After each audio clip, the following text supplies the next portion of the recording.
तो दोस्तों कैसे हो आप सब। दोस्तों मैं आपको वीडियो के स्टार्टिंग में ही बता दूं, यहाँ जितनी भी वैकेंसी होंगी सारी फ्रेशर्स के लिए होंगी। अभी आपको अपनी स्क्रीन पे नज़र आ रहा होगा प्रोसेस एंड कमीशनिंग इंजीनियर, बिल्कुल freshers, pre commissioning and engineer freshers, इसके साथ साथ mechanical engineer fresher, electrical engineer fresher, civil engineer fresher, सभी के लिए वैकेंसी है। एग्जीक्यूटिव के लिए भी वैकेंसी है जहाँ की बिल्कुल फ्रेशर्स की डिमांड की गई है।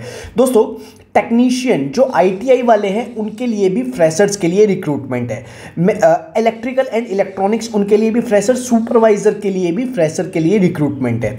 एक चीज़ मैं आपको वीडियो के स्टार्टिंग में ही बता दूं, बहुत सारे स्टूडेंट्स ऐसे हैं कि इस वीडियो पे आ तो गए होंगे ना, देखिए बहुत सारे स्टूडेंट तो आए ही नहीं होंगे, लेकिन जो इस वीडियो पे आ गया और जिसने यहाँ तक देख ली तो वो शायद अभी स्किप करके चला जाएगा कि वो ये बोलेगा मैंने तो इसमें 4 बार अप्लाई कर दिया है इसलिए मेरा रिप्लाई नहीं आता तो मैं अब आगे अप्लाई नहीं करूँगा। ये आपकी बहुत ही गलत चीज़ है। अगर आप ऐसा है तो उसका रीज़न क्या है?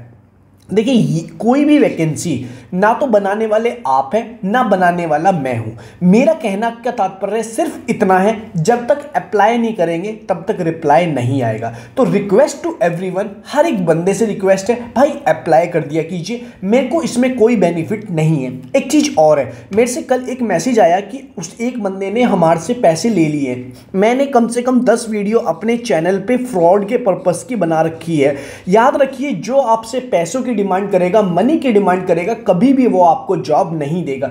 चाहे एलएनटी में मान लीजिए, चाहे टाटा में, चाहे बड़े से बड़ी कंपनी में, लेकिन जो आपसे मनी की डिमांड करेगा कोई भी पर्सन, वो कभी भी आपको जॉब नहीं देगा, क्योंकि जॉब कभी भी खरीदी नहीं जाती है। ये आपकी स्किल्स पे मिलेगी। मान लेते हैं कि आप फ्रेशर हैं, आपकी स्किल कम है, बट डजंट मैटर, एक ही दिन तो कम है, आगे तो कम नहीं है। अब बात कर लेते हैं वैकेंसी की। तो याद रखिए, कोई किसी को पैसा नहीं देना है। टेलीग्राम चैनल को ज्वाइन कर लीजिएगा, उस पर फ्रेशर के लिए रिक्रूटमेंट होती है, सबसे पहले आती है। इंस्टाग्राम पे अपना CV भेज दीजिएगा। अब रिक्रूटमेंट के बारे में बात कर लेते हैं। एलएनटी की ऑफिशियल वेबसाइट पे आ गया हूँ। एलएनटी की फुल फॉर्म होती है Larsen and Toubro. Larsen and Toubro group always अच्छी रिक्रूटमेंट देता है, एक बैकबोन जाने वाली कंपनियों में से नाम है।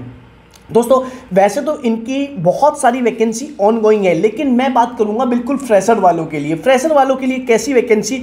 देखिए आपको मैं बता दूं, जो 1 ईयर का कहीं भी एक्सपीरियंस मेंशन हो, तो 1 ईयर का एक्सपीरियंस खाली आपकी स्किल्स को डिफाइन करता है। अब ये स्किल्स के क्या चक्कर है, आपने बहुत बार सुना होगा स्किल्स, लेकिन आपको पता ही नहीं है स्किल्स क्या है। देखिए स्किल्स क्या होती है, अपने को जो काम आता है या जिस काम में हम एक्सपर्टीज़ हैं, लेकिन आप फ्रेशर हैं तो एक्सपर्टीज़ का कोई मतलब ही नहीं है। तो स्किल्स जिस काम में आपका इंटरेस्ट है। अब आपने इंजीनियरिंग ली तो उसी के अंदर मान लीजिए आप सिविल से हैं, तो ऐसा नहीं है कि सिविल ही स्किल है, सिविल के अंदर भी बहुत सारी स्किल्स होती हैं। बार बाइंडिंग, अलग अलग डिपार्टमेंट ऐसी, मैकेनिकल के अंदर ऑटोकैड और भी बहुत सारे। तो वो स्किल्स आपको अगर जाननी है तो मेरे टेलीग्राम चैनल पे मैं skill particular branch wise update कर दूंगा, वहां जाके देख सकते हैं। अब बात कर लेते हैं वैकेंसी की। दोस्तों ये फैब्रिकेशन सुपरवाइजर, देखिए फैब्रिकेशन इरेक्शन ऑलवेज करते हैं मैकेनिकल वाले। कौन करते हैं? मैकेनिकल डिपार्टमेंट वाले। 1 ईयर से लेके, और इसमें जो मांगा गया है आप देखेंगे इन्होंने मांगा क्या है, डिप्लोमा इन मैकेनिकल। देखिए आपको अपनी स्क्रीन पे नजर आ रहा होगा डिप्लोमा इन मैकेनिकल। क्या मांगा है? Only 1 year. अब आप बोलेंगे यार 1 ईयर का एक्सपीरियंस, देखिए अप्रेंटिसशिप, इंटर्नशिप कुछ भी हो, आप यहाँ एलिजिबल है। बात कर लेते हैं और दूसरी वैकेंसीज की। देखिए और भी बहुत सारी वैकेंसीज आई हुई हैं, जैसे क्या आई हुई है प्रोसेस एंड कमीशनिंग इंजीनियर। अब ये प्रोसेस एंड कमीशनिंग इंजीनियर क्या होता है इसके बारे में भी बताऊंगा, लेकिन इसमें मांगा क्या है, इसमें ग्रेजुएट डिप्लोमा की ऑल ब्रांचेस ग्रेजुएट डिप्लोमा चाहिए। अब किस किस ब्रांच में चाहिए? Civil, mechanical, electrical, electronics, telecommunication, instrumentation, CSIT में चाहिए। अब ये प्रोसेस एंड कमीशनिंग इंजीनियर क्या होता है? सबसे पहले तो आप ये जान लीजिए, कभी भी कोई प्लांट बनता है या कभी भी कोई इंडस्ट्री बनती है, कहीं भी कुछ भी होता है, कंस्ट्रक्शन भी होती है, उसके 3 फॉर्म होते हैं। सबसे पहले फैब्रिकेशन एंड इरेक्शन, जिसको हम प्रोजेक्ट भी बोलते हैं, दूसरा होता है कमीशनिंग और तीसरा होता है O&M। अब ये क्या है? थर्ड क्या होता है? O&M मतलब operation and maintenance. Operation and maintenance कब आता है? जब कोई भी वर्क चल गया हो तो उसका मेंटेनेंस करना है या फिर उसको चलाना है, उसको ऑपरेशन एंड मेंटेनेंस बोलते हैं। कमीशनिंग को क्या बोलते हैं? कमीशनिंग मतलब कोई चीज़ बन के रेडी हो गई है लेकिन उसको स्टार्ट करना है, उसमें थोड़े बहुत जो भी माइनर से इफेक्ट है वो कमीशनिंग वाला उसको क्लियर करता है, जो प्रोसेस एंड कमीशनिंग इंजीनियर के लिए आई है, जिसकी आपको यहाँ ट्रेनिंग भी दी जाएगी। अब बात कर लेते हैं और दूसरी वैकेंसी की। दोस्तों जैसे ही प्रोसेस एंड कमीशनिंग इंजीनियर से हटेंगे और भी आगे भी process and pre commissioning engineer. अब ये प्री कमीशनिंग इंजीनियर क्या होता है? कमीशनिंग से पहले वाला वर्क जो कंप्लीट करे उसे प्री कमीशनिंग इंजीनियर, और ये मुंबई के लिए चाहिए और बिल्कुल फ्रेशर के लिए रिक्रूटमेंट है और इसमें भी डिप्लोमा ही मांगा गया है। ध्यान से समझ में आ गया। लेकिन ये पर्टिकुलर पाइपिंग वालों के लिए, तो पाइपिंग कौन करता है? वो करते हैं मैकेनिकल और उससे रिलेटेड सब कोऑर्डिनेट ब्रांचेस, सब कोऑर्डिनेट डोमेन्स वो यहाँ अप्लाई कर सकते हैं, लाइक ऑटोमोबाइल हो गई या फिर मैकेनिकल हो गया। अब और बता देता हूँ, आपको अपने स्क्रीन पे नज़र आ रहा होगा और भी बहुत सारी वैकेंसी जो फ्रेशर्स के लिए हैं। अब ये कैसे आप ढूंढेंगे? देखिए एग्जीक्यूटिव फाइनेंस जो एनी ग्रेजुएट वाले हैं वो फाइनेंस में यहाँ अप्लाई कर दे। अब आ गया यहाँ आप देखेंगे टेक्नीशियन इलेक्ट्रिकल, जिसमें ITI या फिर डिप्लोमा आपने कर रखा हो इलेक्ट्रिकल से, तो आप यहाँ अप्लाई कर सकते हैं, फ्रेशर की ही रिक्रूटमेंट है। नेक्स्ट आ गया आपका इलेक्ट्रिकल इलेक्ट्रॉनिक्स इंजीनियर प्रोजेक्ट्स, इसमें इलेक्ट्रिकल एंड इलेक्ट्रॉनिक्स दोनों ही एलिजिबल है, इसमें डिप्लोमा बीटेक दोनों एलिजिबल है।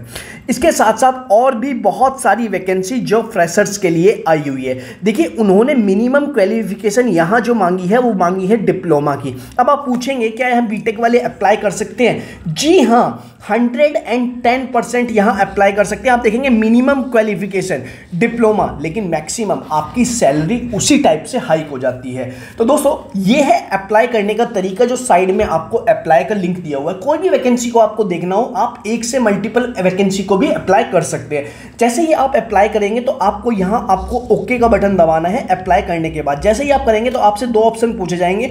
अगर आप न्यू यूजर हैं तो रजिस्टर कर दीजिएगा, ओल्ड यूजर है तो साइन इन कर लीजिएगा। दोस्तों अब आपको अपनी स्क्रीन पे जो नजर आ रहा है अपलोड रिज्यूम, यहां से 90% बंदे इससे बाहर हो जाएंगे। अब आप बोलेंगे इंजीनियर जॉब्स वर्ल्ड भाई आप ऐसा क्यों बोल रहे हो? मैं ऐसा इसलिए बोल रहा हूं क्योंकि मुझे पता है। कैसे पता है? उसका रीज़न सिर्फ इतना ही है क्योंकि आप सभी के CV मतलब बायोडाटा मेरे पास, मेरे इंस्टाग्राम पे आप सबने भेजे थे। 90% बंदों के मैंने देखे भाई, सबके में इतनी बड़ी बड़ी प्रॉब्लम थी जो इजीली सॉल्व नहीं होगी। उसी को देखते हुए मैं फ्रस्ट्रेट होकर एक पर्टिकुलर एक वीडियो बना दी और वीडियो को मैंने डिस्क्रिप्शन में जिसका लिंक डाल दिया है। आई डोंट नो कितने स्टूडेंट्स देखेंगे कितने नहीं देखेंगे, लेकिन जितने देखेंगे उनकी जॉब लग सकती है। तो उस रिज्यूम फॉर्मेट को ज़रूर देख लें। आप ही की बात है, आप ही की किस्मत है और आप ही को अप्लाई करना है, तो देरी मत कीजिएगा, उसको जाके ज़रूर देख लीजिएगा। लिंक जो है डिस्क्रिप्शन में दे दिया है। किसका दिया है लिंक डिस्क्रिप्शन में? लिंक दिया है मैंने आपको इसके बायोडाटा का। उसके बाद आपको यहाँ पूरा का पूरा अपना बेसिक डिटेल सबमिट कर देनी है। करंट एड्रेस याद रखिएगा, परमानेंट और पर्सनल जो अभी करंट एड्रेस है दोनों को सेम ही रखिएगा। नेक्स्ट आ गया आपका वर्क सेक्शन। यहाँ बोला है कि फ्रेशर है तो फ्रेशर पे टिक कर दीजिए। अगर 2024 से 23 में पास आउट हुए हैं तो इस पर टिक जरूर कर दीजिएगा। अगर आपने कोई भी इंटर्नशिप की है तो यहाँ ऐड कर दीजिएगा। नेक्स्ट एजुकेशन सेक्शन, एजुकेशन में ऑलवेज टॉप टू बॉटम चलेगा। लाइक आपने बीटेक की है, आपने डिप्लोमा किया है, आपने 12th की है या आपने जो भी किया है उसको मेंशन कर दीजिएगा। अब फिर से वही स्किल का चक्कर। देखिए वैसे तो मैं सबको अपनी स्किल पता है, लेकिन जिसको नहीं पता है वो टेलीग्राम चैनल को फॉलो कर दीजिएगा। लेकिन उससे पहले कमेंट सेक्शन में ज़रूर लिख दीजिएगा स्किल्स और ब्रांच किस ब्रांच से रिलेटेड चाहिए। लैंग्वेजेस में आपको कौन कौन सी लैंग्वेजेस आती है वो मेंशन कर दीजिएगा। इसके बाद आपको अटैच डॉक्यूमेंट जो भी ये मांगा जाए और जो आपके पास अवेलेबल हो करके इसको रजिस्टर कर दीजिएगा। आपका सिलेक्शन होने के पूरे चांसेस हैं। कोई भी क्वेरी हो आप कमेंट सेक्शन में ज़रूर बताइएगा। वीडियो अच्छी लगे तो वीडियो को लाइक जरूर कीजिएगा, अपने दोस्तों के साथ शेयर ज़रूर कीजिएगा। ऐसी और वीडियो देखने के लिए अपनी वीडियो को लाइक और चैनल को सब्सक्राइब ज़रूर कर लीजिए। मिलते हैं नेक्स्ट वीडियो में, तब तक के लिए जय हिंद।